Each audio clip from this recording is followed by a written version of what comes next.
Marcus Aurelius's Night, Chapter 1, Silence in the Camp.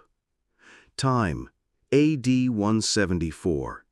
Place, the Roman military camp at Vindobona, a cool spring night. Night had fallen over the Roman camp. The scent of damp wood clung to the air, mingling with the stillness that settled across the tents. The campfires had long since burned down to embers. Guards paced in near silence, their armor catching the faintest glimmers of moonlight. In the heart of the camp, one solitary flame still flickered, inside a large, unadorned tent. It was the tent of Marcus Aurelius. Unlike other emperors, Marcus preferred simplicity. There were no golden silks, no embroidered cushions, no opulent treasures to crowd his sleeping quarters. Just a wooden table, a few scrawls, a flickering oil lamp, and the journal that now rested across his knees. This was the battlefield where he fought his quietest wars, within himself.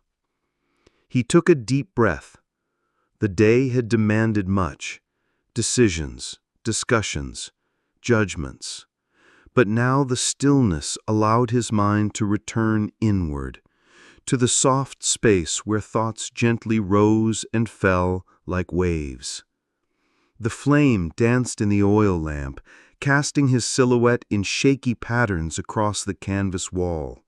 Shadows always reminded Marcus of the inner world, unsteady, ever shifting, yet always revealing something true. He picked up his stylus. The leather-bound journal opened without ceremony or title. His writings were never meant for others. Each line was a conversation with himself. Another night has come. Ask the body, are you tired?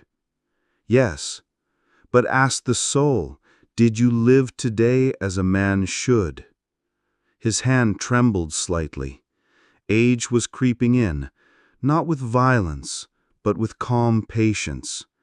And to Marcus, aging was not decay, it was refinement. Every passing year was an invitation to let go of something, a judgment, a desire, a trace of anger. From outside, the faint cry of a wolf echoed through the hills. Marcus looked toward the sound, his eyes catching the bronze helmet lying nearby. That helmet had seen many battles, and many more awaited it. But the truest battle, he often reminded himself, was not waged with the sword. It was the one against the self. Earlier that day, a general had delivered false information. Marcus had known, but he had not rebuked the man. He had swallowed the first spark of anger and reminded himself, others may act with wrongdoing, but I will answer with what is right. For it matters not who they are, only who I choose to be. He remembered that moment now and added the reflection to his journal. You are emperor, yes, but first and last, you are a man. Thrones will rot, but the soul must remain intact. A man who cannot govern himself cannot govern others. A star traced across the black sky. Marcus whispered, all flows, and followed its brief arc until it disappeared. Everything passed. The trick was to witness it without clinging. Tonight had been long. A letter had come from the front. Soldiers were uneasy. The roads were unsafe. Rations were running low. Marcus had read it calmly, letting his breath slow with each line. He thought not of punishment or strategy, but of endurance. He dipped the stylus once more and wrote, to lead is not to command, it is to remain steady in chaos. Let fear pass through you. Stand as a mountain stands in wind. A gentle breeze crept into the tent and made the lamp's flame bend low. He rose and pulled his cloak tighter, walking to the flap of the tent. The land lay silent beneath a pale moon. Vindobona stretched out before him in hushed stillness. Stars blinked like distant fires from the heavens, a silent map drawn by forgotten gods. A soldier's footsteps sounded in the distance. The guard bowed lightly, not daring to speak. Marcus nodded in return. There was no need for words tonight, only the language of stillness. He returned inside. The flame flickered weakly now. He added a few drops of oil, watched the light swell, and realized again how fragile fire was, how much like the soul. It lived, barely, unless watched over with care. One last note before sleep. At the end of each day, ask yourself, did I live today as a human? If yes, then rest and thank him. If not, then begin again tomorrow, but do not delay. He placed the journal beside him, dimmed the lamp. Then, looking up through the faint slit in the canvas toward the glimmering stars, he whispered, "Virtue is the nature of man. I have been true to mine. Now I will sleep, as nature sleeps." And with a deep breath, he closed his eyes. Marcus Aurelius's Night, Chapter 2, Confronting the Mind. The morning light had not yet pierced the fabric of the tent. Outside, the camp stirred slowly, rustling embers, the shuffle of boots, a low trumpet signaling the changing of the guard. But Marcus had been awake, quietly, for some time. Whether he had truly slept or merely floated in that space between thought and dream, he could not tell. Still, his breath was calm, and that was enough. The oil lamp had gone out. Shadows had faded, but the thoughts it had lit still lingered, clear as water. He sat up slowly. The body had rested, yes, but the mind, his ever-turning wheel, still spun with the echoes of yesterday. The young centurion, Publius, had come to him with trembling voice. "Caesar, the men are starving. Supplies are short. Some officials may be diverting resources." Marcus had listened silently. Then, with a calm and steady voice, asked, "Did you do what was right today?" Publius had hesitated. "I did what I could." Marcus had said nothing more, only nodded. Later he had written, "When a man speaks honestly, judge not his imperfection, but his courage. He who speaks with fear has already defeated it." Now, in the silence of morning, that encounter returned. It reminded him of his own youth, when he stood trembling before his teacher Rusticus and asked, "Is justice natural to man, or is it taught?" Rusticus had thought deeply before answering, "It is not born in you, but it can be chosen, and every choice is a birth." Marcus had never forgotten that line. Since then, every decision was a quiet test. Is this just? He rose and poured water into a clay basin, washed his face. The chill sharpened his mind. As he dried his hands, a messenger's letter from Rome lay on the table, unopened. It could wait. His thoughts returned to the Senate's complaints. Some had resisted the redistribution of grain. Others had spoken of honor while seated at full banquet tables. Marcus sighed. The world expected justice, but few wanted its cost. He sat down again and picked up his stylus. Justice is not only feeding the hungry, it is reminding the full of their excess. When they forget, their fullness becomes a form of injustice. Another memory rose. As a boy, Marcus had once questioned Emperor Antoninus Pius during a forum debate. The hall had gone still. He had feared reprisal, but Pius had simply looked at him and nodded. That silent nod had planted a seed of courage that would bloom for years. Since that day, Marcus had vowed, "When I see truth, I will not be silent." But now silence had its own wisdom. There were times for speaking and times for bearing the storm quietly. Wisdom was knowing which. He pressed his palm gently against his chest. He thought of the officer he had chastised the previous day for shouting at a peasant. The officer had said he broke protocol. Marcus had answered, "Rules are for men, not men for rules." He picked up his journal and wrote, "Discipline can wear the face of mercy. True order comes not from fear, but from understanding." The first glow of dawn crept along the edges of the canvas.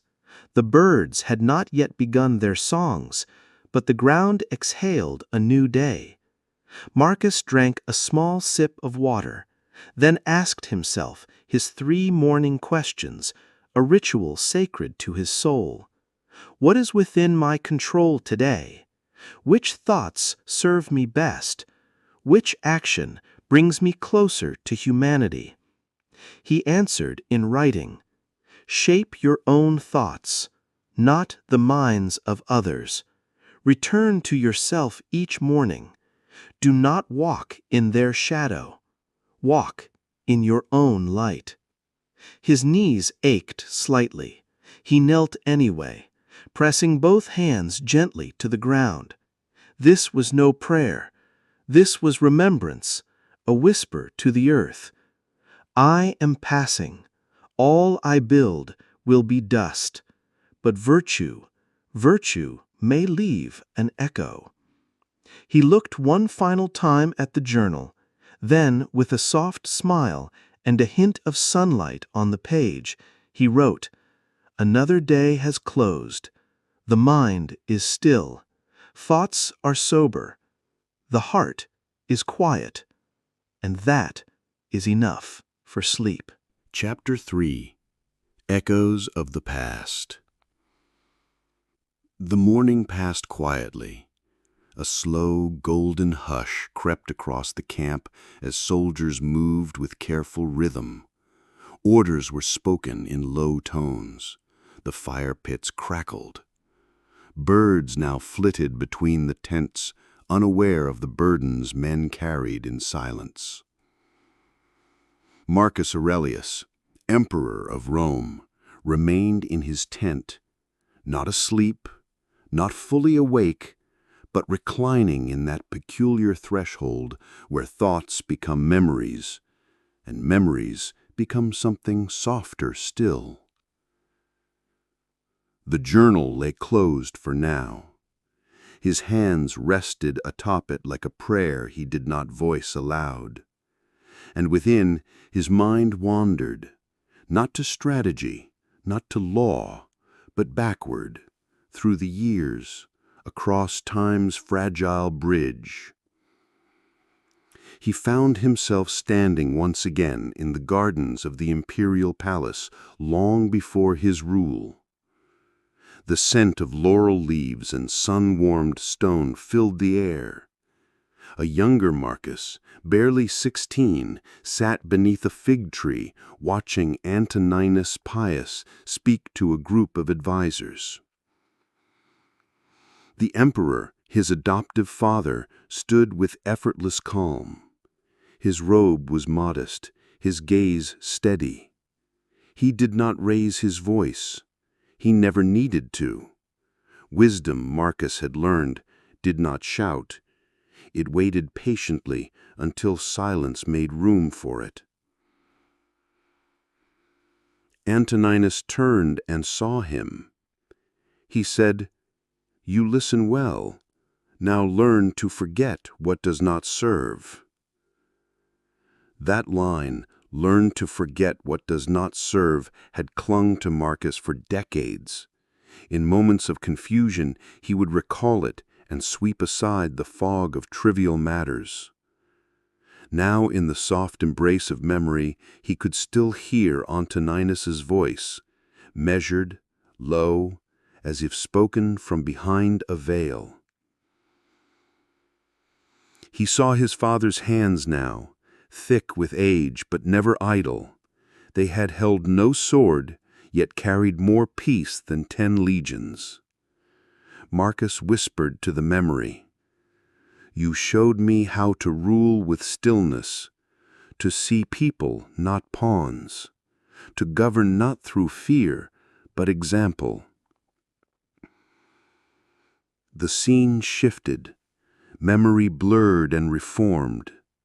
He now sat, much older, across from a blind man whose eyes had never opened, Epictetus.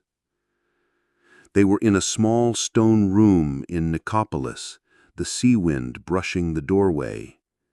Epictetus had been a slave once, his leg crippled, his past rough, but his words were cut from diamond.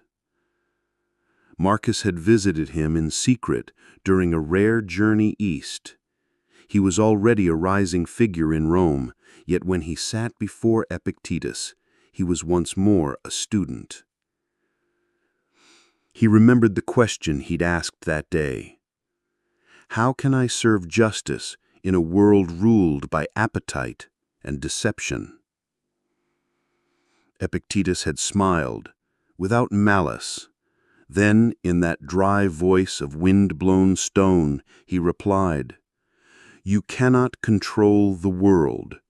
You cannot silence the fools.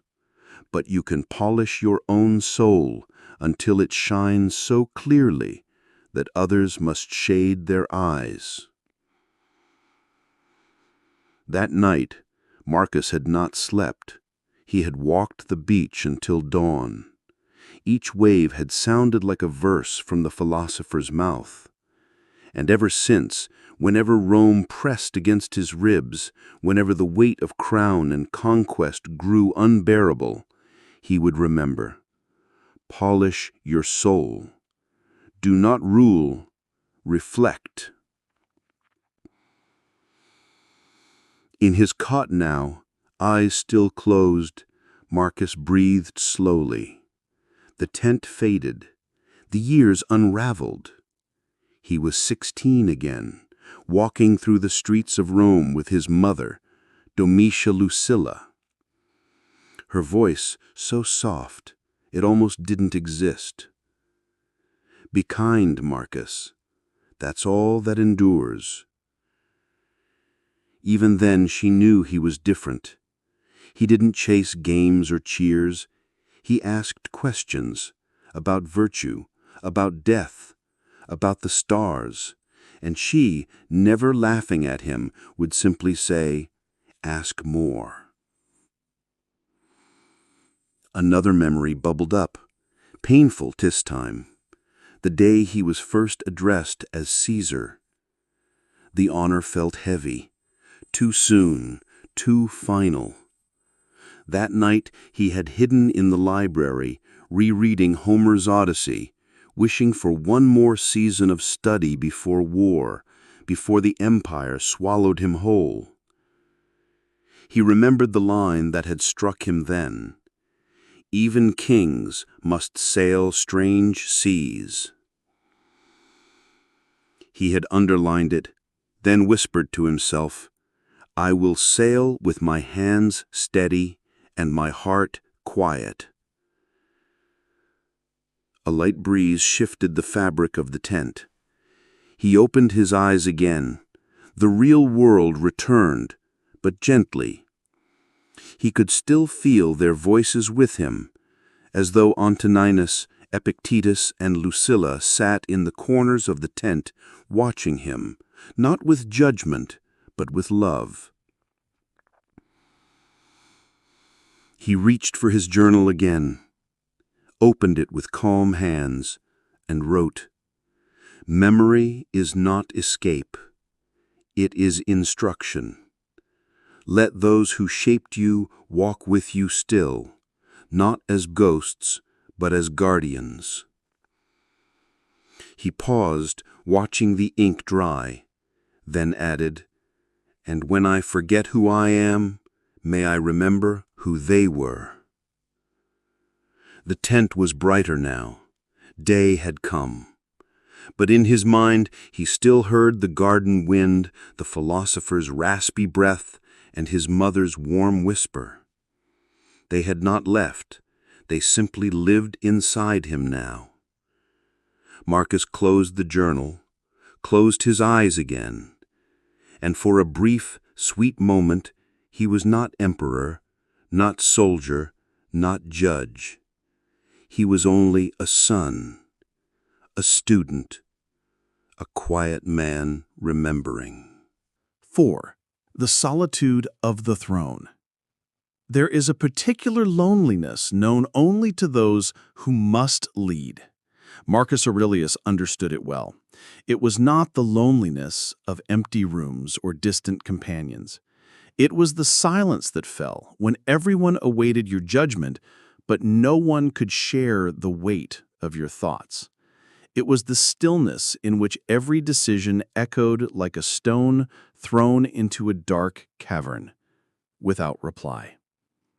He sat once again at his table, the flickering lamp casting a warm glow across the parchment.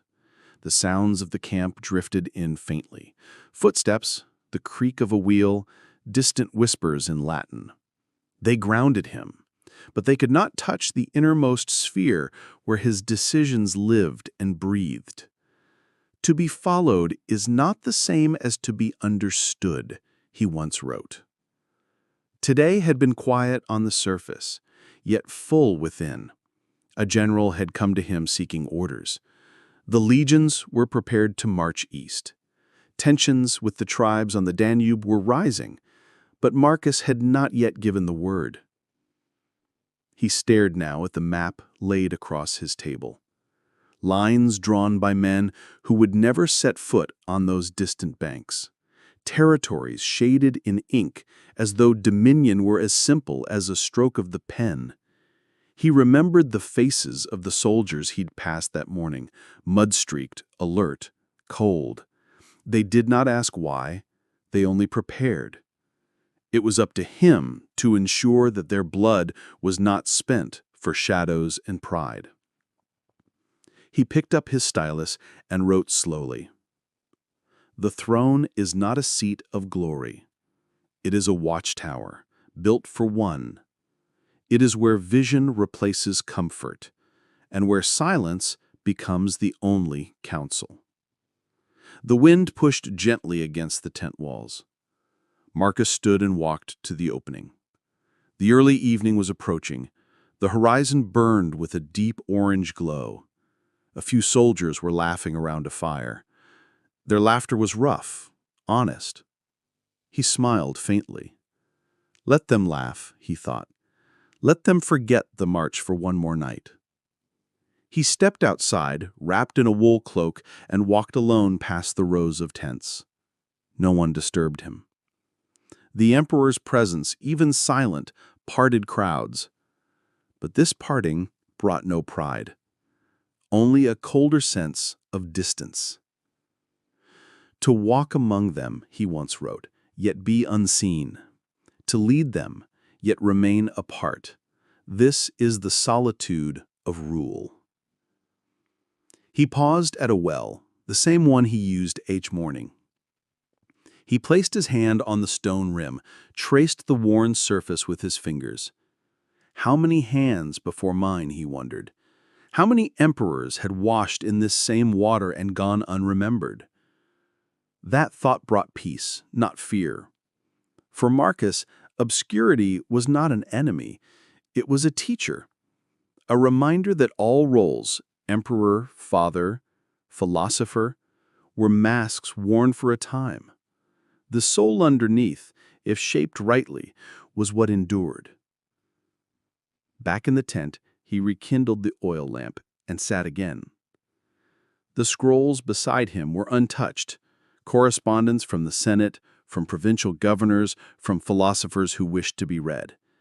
But tonight, he did not wish to read others' words. Tonight, he wished to understand his own. He dipped his stylus into ink and began anew. Even when I am surrounded, I am alone, not by sadness, not by neglect, but by the sacred wall of responsibility.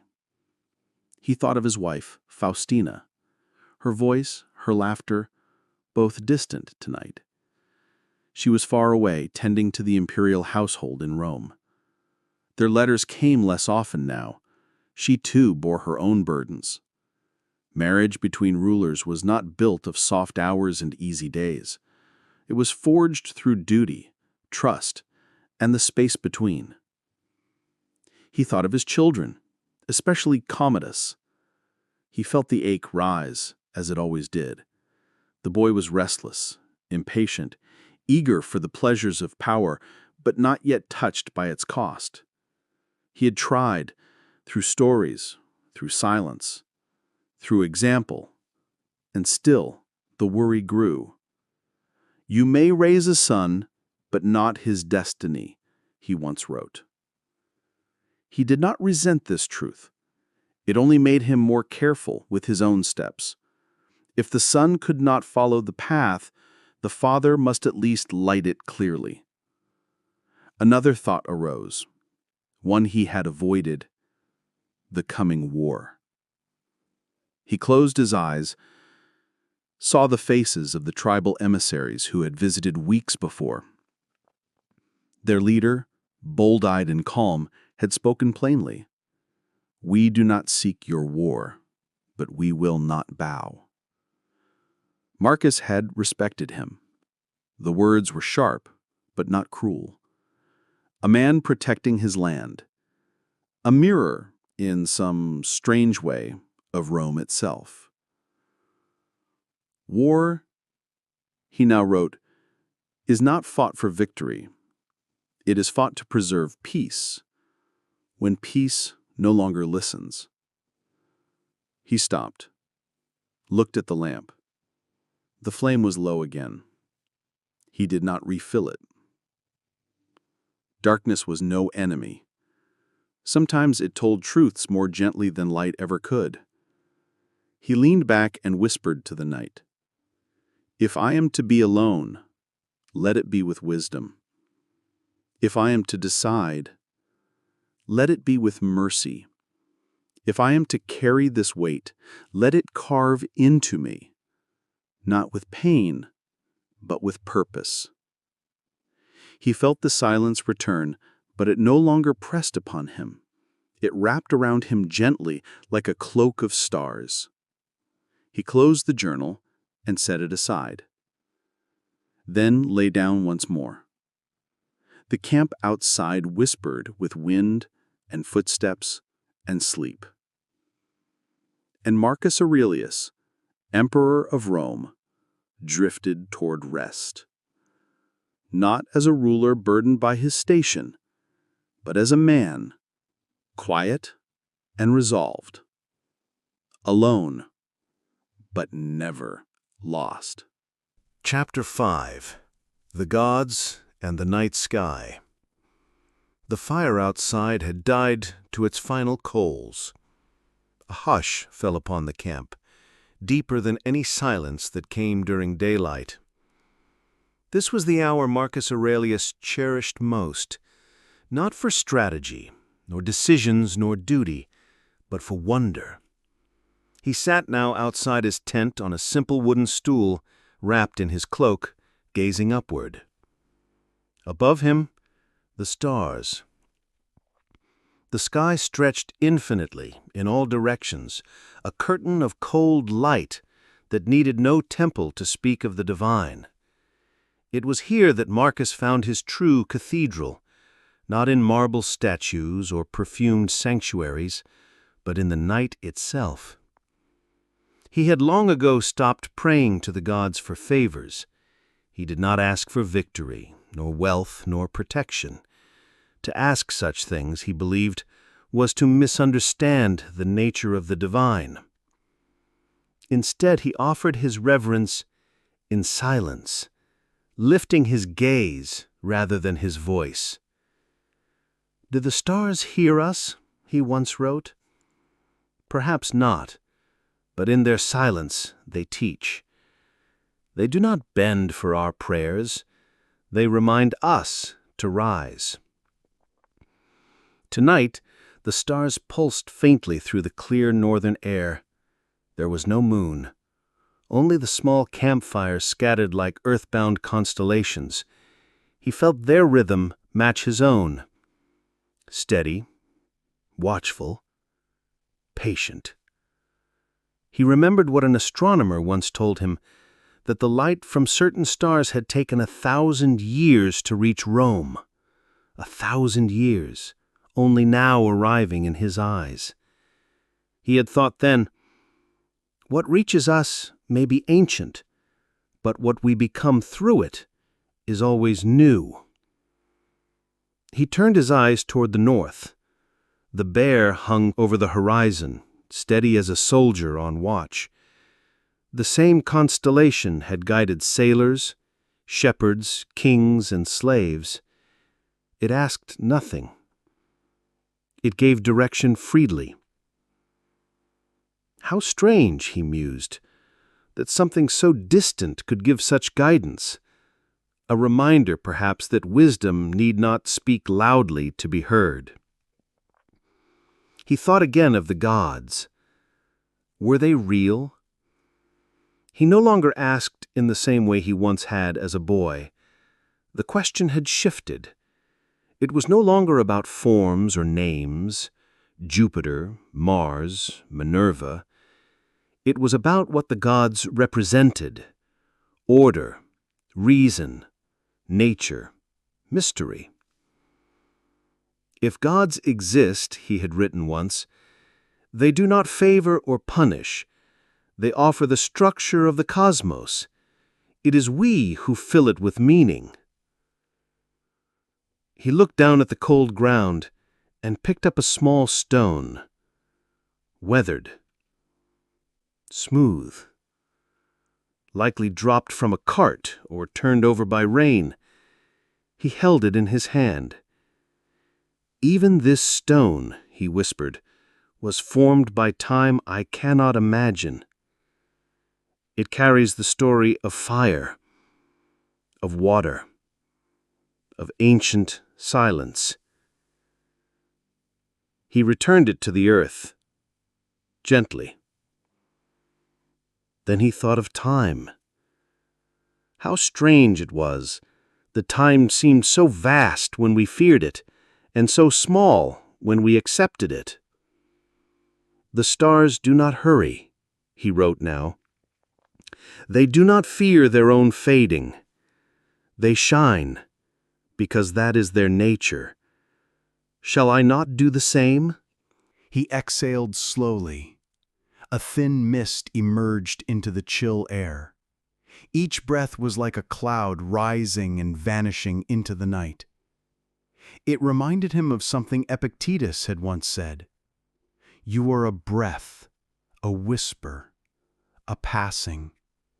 So live each moment as if the gods were watching, not from above, but from within." He had always admired that idea, that the divine was not something distant, but something inward, that the soul, shaped rightly, became its own temple. Marcus leaned his head back and let his gaze drift across the stars again. He imagined the vast turning of the cosmos, planets moving in quiet, invisible arcs, comets streaking through the dark, entire worlds, unseen and unknown, unfolding without witness.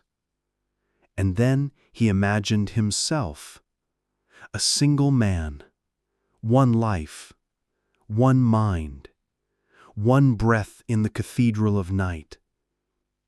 It was humbling and beautiful. "If I matter, It is not because the stars notice me. It is because I notice them." He returned to his journal. Though his hands were cold, his thoughts were warm and steady. He wrote, "Let the stars remind me that what is above is vast, and what is within must be calm. Let the gods, if they are real, rejoice in quiet souls." A moth fluttered by the lamp flame. He watched it flicker between light and shadow. For a moment it cast a shape like a bird on the tent wall. Then it was gone. Marcus smiled. Even the smallest wings could cast wide echoes. He closed the journal and whispered, this time to no one, "May I live as simply as the stars burn. May I vanish as gently as they rise." He returned inside, removed his cloak, lay down on the low cot. He did not seek dreams tonight. The stars had already spoken.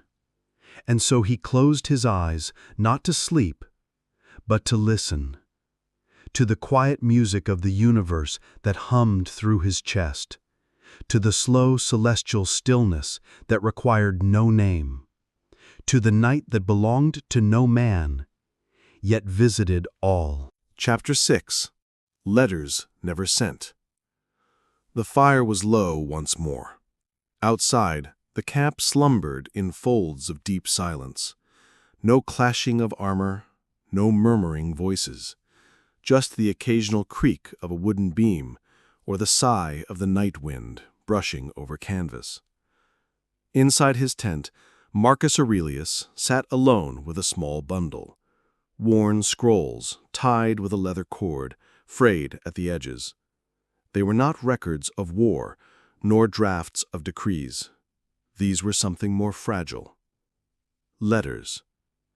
Letters he had written over the years, some begun and never finished, others complete but never delivered. No one knew of them. No scribe had copied them. They lived only here, beside his journal and lamp. He untied the cord slowly, like opening a long-locked box in the mind. The first letter bore no name, just a faded crease from where it had been folded many times. He recognized it at once.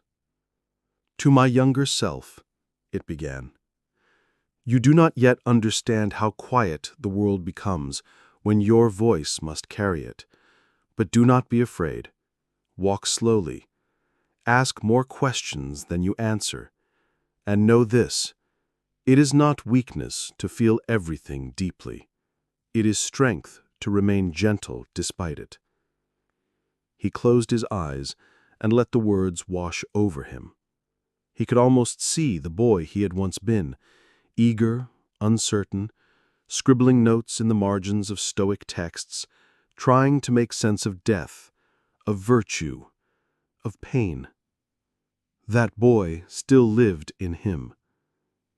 He opened another letter. This one was to Fronto, his teacher and beloved friend, a man of brilliant letters and passionate instruction. Their correspondence had once filled volumes, but this letter had remained in his private collection. "Fronto," he had written, "there are days when your voice lives clearer in my mind than those who stand beside me. I do not always agree with you, but I always hear you. And in times of weariness, it is your laughter that I remember. Thank you for loving me when I was still learning to love myself." He let the scroll fall gently into his lap. Fronto was gone, long gone, but the love remained, the kind of love that did not need witness, that grew in quiet corners of the heart and bloomed only in reflection. He reached for another letter, this one never sealed, to Faustina, his wife, his empress, so often a storm, so often a star. You are both comfort and contradiction. You test me, and in doing so, refine me. In your gaze I have seen both Rome's fire and the softness of home. We are not always at peace, but in you I find the edge I must smooth within myself." He paused. Their love had not been simple. It was woven with silences, duties, absences. And yet it endured, as the sea endures the stone, by wearing it down, not breaking it. He did not know why he had never sent the letter. Perhaps because she already knew, or perhaps because some truths are too sacred for paper. The next scroll was half-filled, written during a campaign, addressed only to a friend now silent. He knew who it was meant for, a general he had once trusted, a man who had betrayed that trust, quietly, politically, with words that cut deeper than blades.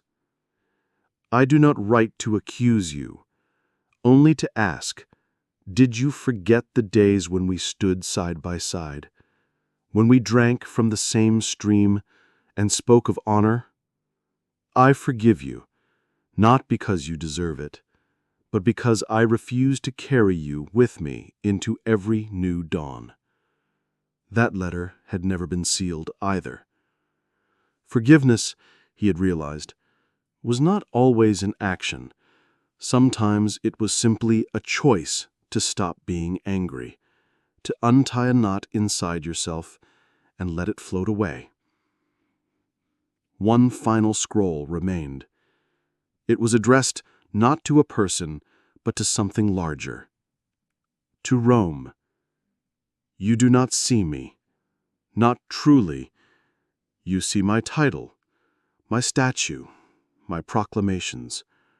But I see you, in the hands of a farmer brushing dust from his olives, in the sandals of a child running through a forum, in the eyes of a woman lighting a lantern at dusk. You are not marble and marble alone. You are breath, and so long as I have breath, I will serve you, not as your ruler, but as your reminder." Marcus folded the scrolls again, retied the cord, replaced them in their pouch. He sat in silence for a while, hands resting on the leather bundle, as if holding a small piece of his own heart. Then he reached for his journal.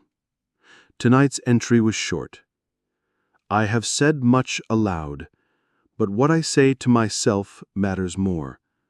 Let the words I never spoke shape me more than the ones I did, for the soul listens even when the world does not." He closed the journal, blew out the lamp, and with the night gathered around him like a warm cloak, he lay down. The letters remained unread, but not unlived. Chapter 7. On Pain and the Body. The hour was late.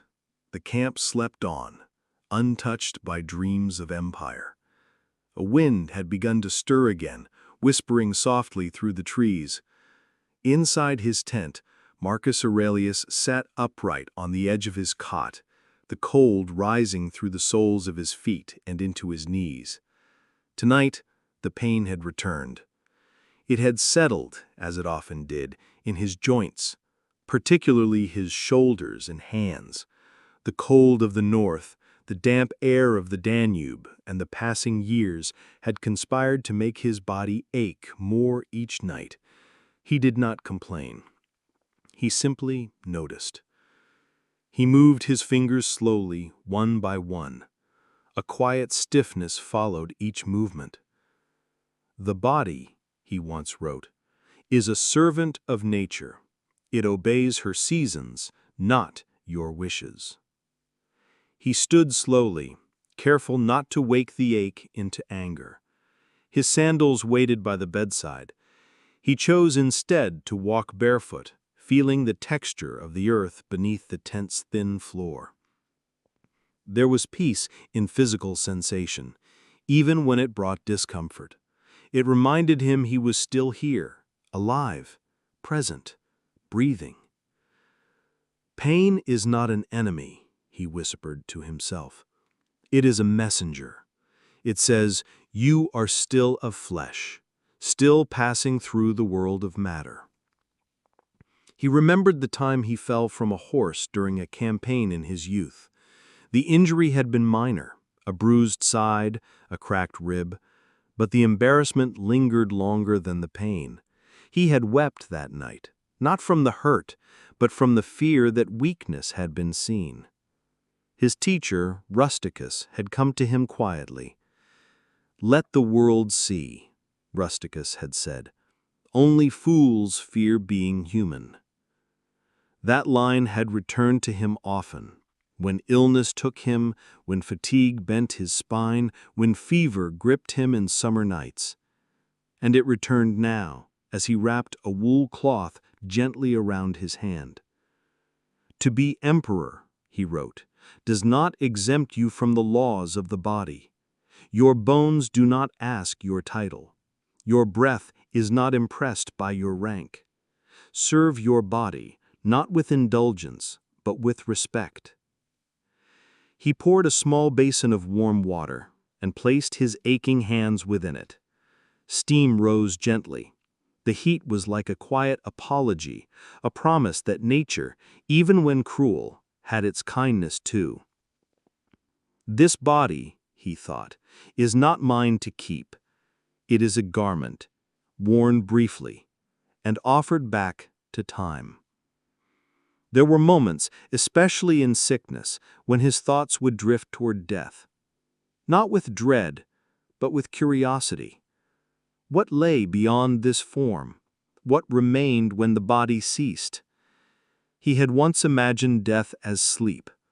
Now he imagined it as a return, like a drop of rain rejoining the sea. Nothing lost, only changed. He dried his hands and stood again. Pain still throbbed, but quieter now. He did not wish it away. He simply welcomed its presence and kept walking. In his journal he wrote, "You fear pain only when you believe it has power. But pain has no will. It does not choose. You choose how to meet it." He looked up and caught his own reflection in the polished bronze of his helmet. A lined face, eyes darkened by sleeplessness, but behind those eyes, something clear. Stillness. "Let the body suffer," he continued writing, "so long as the soul does not. For the soul may choose peace even when the body does not." He remembered now the soldiers in the infirmary, those who had lost limbs, who bore scars so deep that they could not be seen. Yet some of them smiled more than the generals. Some laughed more freely than the healthy. "There is a light," Marcus whispered, "that pain cannot reach. If you guard it, nothing can dim you." He returned to his cot, lay back carefully, felt the warmth of the blanket wrap his legs. The pain was still there, like a quiet drumbeat beneath the silence. But it did not disturb him now. It was simply part of the night. And as his eyes closed once more, he murmured one final line. "Let me suffer gently, and may my suffering be useful. May it sharpen my kindness, deepen my understanding, and make me grateful, not for ease, but for endurance." And with that, he drifted again toward sleep, not away from pain, but through it, like a river flowing over stones. Chapter 8. A Dialogue with the Night. Night had thickened into its fullest hour. The stars hung motionless above the camp like silver thoughts suspended in a mind that no longer needed answers. A gentle breeze passed now and then, rustling the tent flaps with the lightest touch, as if nature were whispering her secrets only to those still awake. Marcus Aurelius was one of them. He lay on his back, not yet asleep, his hands folded over his chest, the journal closed beside him. But his mind was not writing tonight, it was listening. Not to voices, nor memories, but to something larger, something without form, without reply, to the night itself. And in the language that only the soul understands, he began a silent conversation.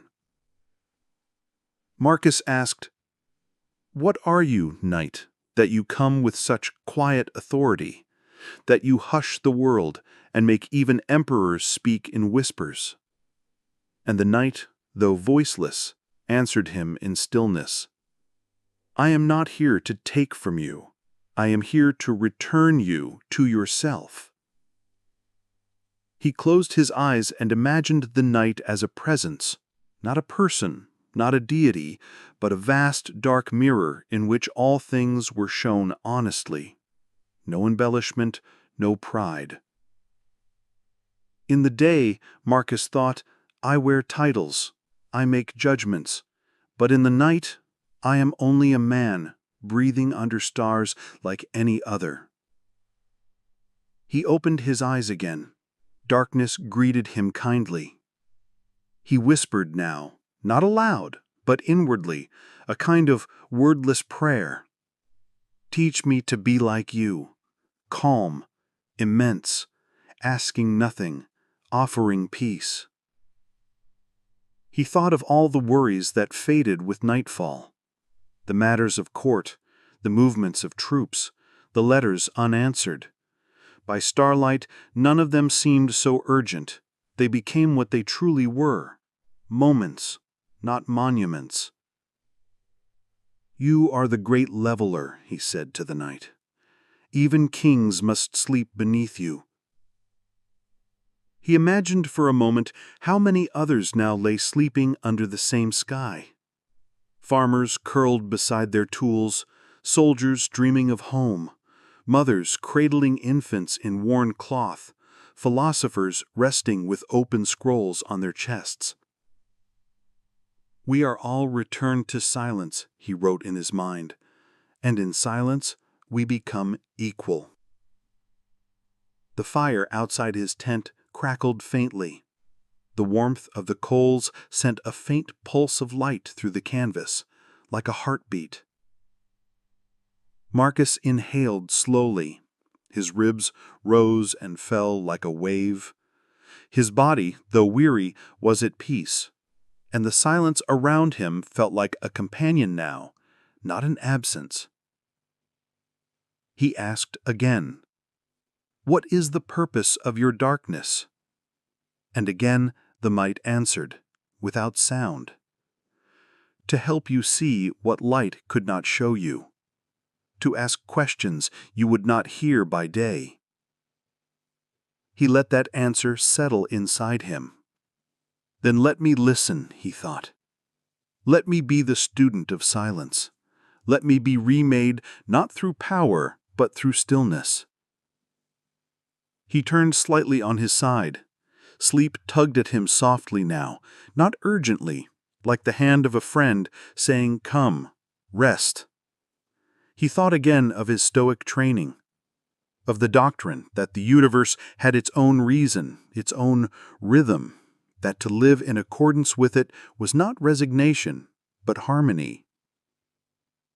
"Night," he said inwardly, "you are not a void, you are form without sound, you are fate made gentle." And then, with his breath slowing, he added, "If the gods gave me the day for action, they gave me the night for understanding." He did not write tonight. He simply closed his eyes, and the night, keeping its quiet promise, covered him like a teacher wrapping a scroll, not to end the lesson, but to let it rest until morning. Chapter 9. The Shape of Tomorrow. The wind had stilled, the stars had begun to fade, their silver slowly melting into the pale ash of pre-dawn. A new color gathered at the edge of the world, not yet sunlight, but a soft promise of it. Inside the tent, Marcus Aurelius remained awake. He had not yet moved from his cot, but his eyes were open, watching the dark canvas ceiling above him as if it were the sky itself. He was not troubled, not afraid, but he could feel the turning of time like the quiet shifting of sand. Morning would come soon, and with it the burden of command, the return of voices, decisions, gestures, expectations. But for now, in this in-between hour, he was free to think about tomorrow, not with worry, but with wonder. The future, he once wrote, is not ours to predict. It is only ours to meet with readiness and resolve. He sat up slowly, letting the wool blanket fall to his waist. The night's chill clung to the air, but his body had grown used to it. Pain still stirred in his shoulders, but tonight it seemed gentler, like an old companion who had learned to whisper. He reached for his journal and opened to a fresh page. The ink had thickened in the well overnight. He stirred it with the stylus and began writing, not from urgency, but as one might trace the outline of a stone before setting it back into the earth. Another day will arrive. I do not ask it to be easy, only that I be equal to it. He paused, then added beneath, and if I am not equal today, let me be more prepared tomorrow. Growth is slow, so is peace. He smiled faintly. That was something time had taught him, patience. Not the kind that waits reluctantly, but the kind that accepts time's own rhythm. He looked down at his hand, now wrinkled, its joints thickened. This hand had signed treaties, lifted fallen comrades, touched his children's hair, grasped the shoulders of generals in farewell. It had hurt, it had held, and still it wrote. Let me wake tomorrow as a man, not a statue. Let me make mistakes, but not out of carelessness. Let me fail, but not without learning. Let me speak, but not without listening first. The sky outside his tent was changing now. A faint blue tinted the edges of the canvas. The birds had not yet begun to sing, but the hush had a different quality, anticipation, not stillness. Marcus closed the journal for the last time that night and stood. His back ached slightly as he moved, but it did not concern him.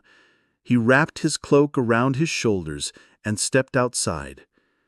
The earth beneath his feet was cool and damp with dew. The fires were out. The soldiers still slept, but the mountains on the far horizon had begun to glow with the first breath of morning. He looked toward them, not with ambition, not with longing, but with simple acceptance. I do not need to know what will come, he whispered. I only need to be ready to meet it, with virtue as my armor and reason as my guide. The cold breeze met his face. He inhaled deeply. Tomorrow will not wait, he thought, but it also does not chase. It arrives as it must, not to challenge me, but to reveal me. He turned to go back into the tent, but stopped at the doorway. One last moment with the sky before day began. One last moment with what may be. Whatever comes, let me meet it not as an emperor, but as a man who has listened to the night and found in it not fear, but peace. Chapter 10. A Quiet Soul at Dawn. The first light of dawn filtered softly through the edges of the tent. The world outside was stirring, slow and sure, as if waking from a deep and peaceful sleep. The night's shadows receded quietly, making way for pale gold and soft rose. Marcus Aurelius lay still, eyes closed, feeling the gentle rhythm of his breath, a quiet music that had accompanied him through darkness and thought, pain and hope, solitude and reflection. He did not rush to rise. There was no hurry in this moment, only the steady pulse of being alive. He whispered softly to himself, a prayer without words. Let me carry this peace with me today. Let me remember the night's lessons, the stillness, the patience, the humility. He opened his eyes slowly and sat up, the faint aches in his body greeting him like old friends. He reached for his journal, the familiar weight grounding him, and touched its worn cover. The world outside grew brighter. The camp began to stir. Footsteps, muted voices, the stirring of life preparing for what was to come. Marcus stood and wrapped his cloak tightly. For a moment he looked out of the tent's open flap, at the rising sun painting the sky with colors that no painter could capture fully. He smiled gently, not because the day promised ease, but because he was ready. Ready to face the light, as he had faced the night. Ready to live not as an emperor crowned by power, but as a man shaped by quiet reflection and steady purpose. The soul, he wrote one last time in his mind, is not made by triumph or sorrow. It is made by the moments we choose to meet with courage and grace. And with that, Marcus Aurelius stepped forward into the new day, into the living world, carrying within him a quiet soul at dawn.